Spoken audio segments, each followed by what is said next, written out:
Thank you for downloading this episode of A History of Central Florida podcast. This is the podcast where we explore Central Florida's history through the artifacts found in local area museums and historical societies. This series is brought to you by Riches, the regional initiative to collect the histories, experiences, and stories of Central Florida, and the Orange County Regional History Center. I am Chip Ford, and I will be your host for today's episode titled Quilt Stories. Throughout history, textiles have been used as a method of visually conveying a narrative or story.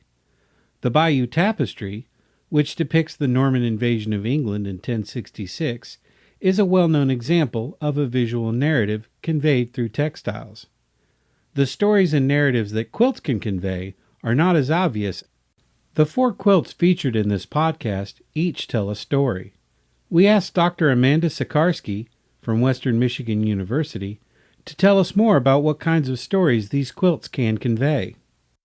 Quilts can tell a story of things like changes in a person's life. A lot of quilts, especially signature quilts or album quilts, are made when a woman would get married or have a baby or would move out west, the period of Western expansion in the 19th century, huge for making these sort of album quilts that tell a story of a woman's, life ending in the East and then, commencing again in the West. Quilts can tell us about what people valued, what was going on at the time, what a woman's political affiliations were. In the 19th century, we have all of these wonderful pattern names like Whig's Defeat and Polk in the White House. There are quilts that, tell us what people, what their hobbies were, what they found interesting. Really anything that a person does or values can be and has been depicted on a quilt. A question then arises as to how quilts tell a story. It is easy to decipher the narrative from the Bayeux Tapestry. The images of knights and horses engaged in combat clearly give a story of William the Conqueror's victory over the Saxons. The narratives quilts offer is a bit more difficult to understand.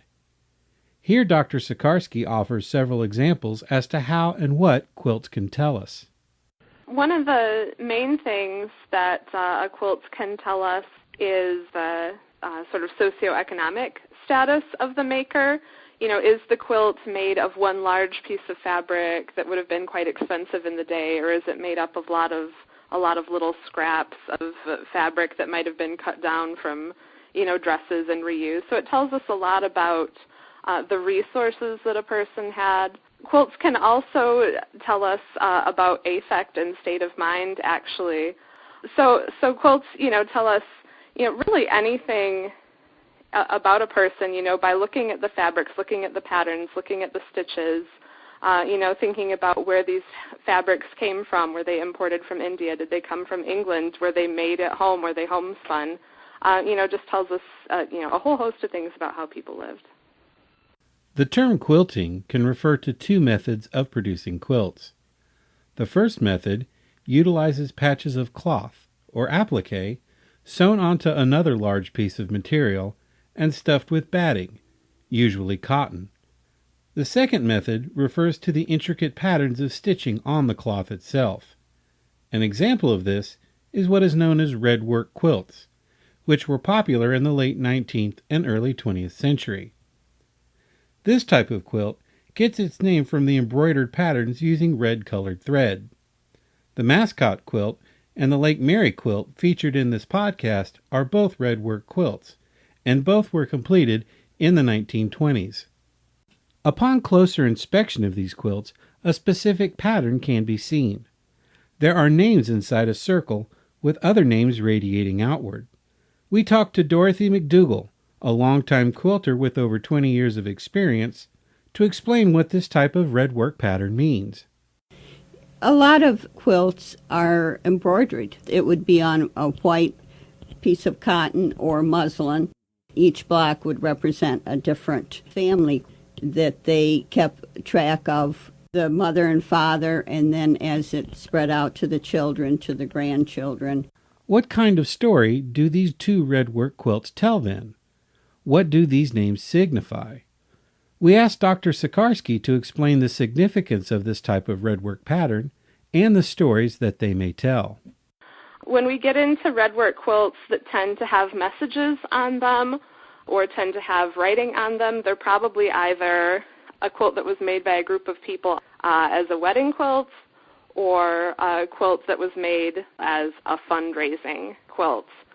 And as far as the stories they tell, they tell the story of, what those people came together to accomplish. Were they giving a woman, their best wishes on the eve of her wedding? Were they trying to raise money for a church or a school or for, Civil War veterans? When there is writing on one of these redwork quilts, the writing definitely does cue us into what these people, valued, what they came together for, and a lot of times what they're trying to raise money for. The Lake Marion mascot quilts were created as a method of church fundraising. The names embroidered onto them were church members, families, and those who actually quilted the pieces.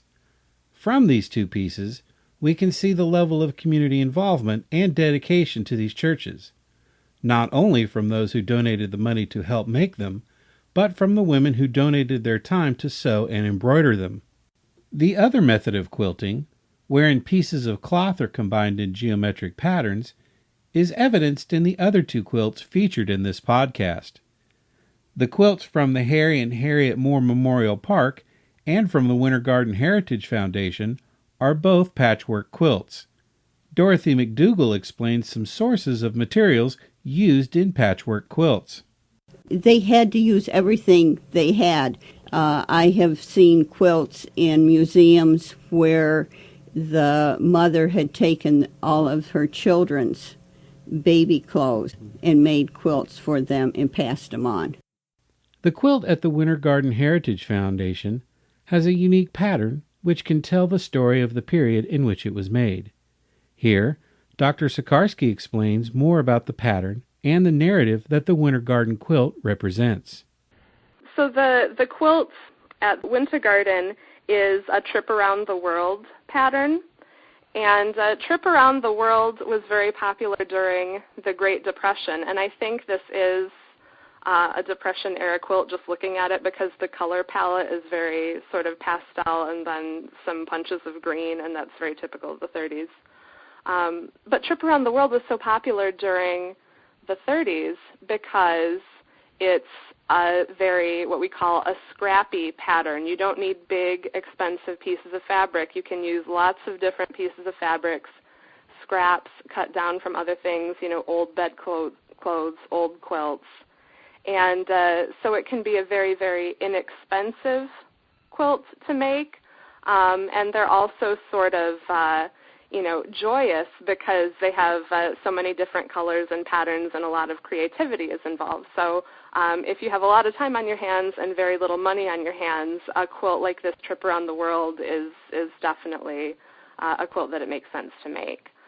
So quilts like this tell us a lot about the period. They tell us about, how people lived, that they, rather than buying new, would often, make do and reuse and, cut things down and make new from old. The Winter Garden quilt, then, evokes the experiences during the Great Depression in Central Florida. Some of the squares are from flour and feed sacks, which at the time were made from cloth instead of burlap, and were covered with intricate design patterns. Their use in this quilt, then, tells us that American dry goods manufacturers at the time were marketing their products specifically towards women, which indicates that they were the main purchasing agents for household goods. Coincidentally, women were also the main producers of quilts.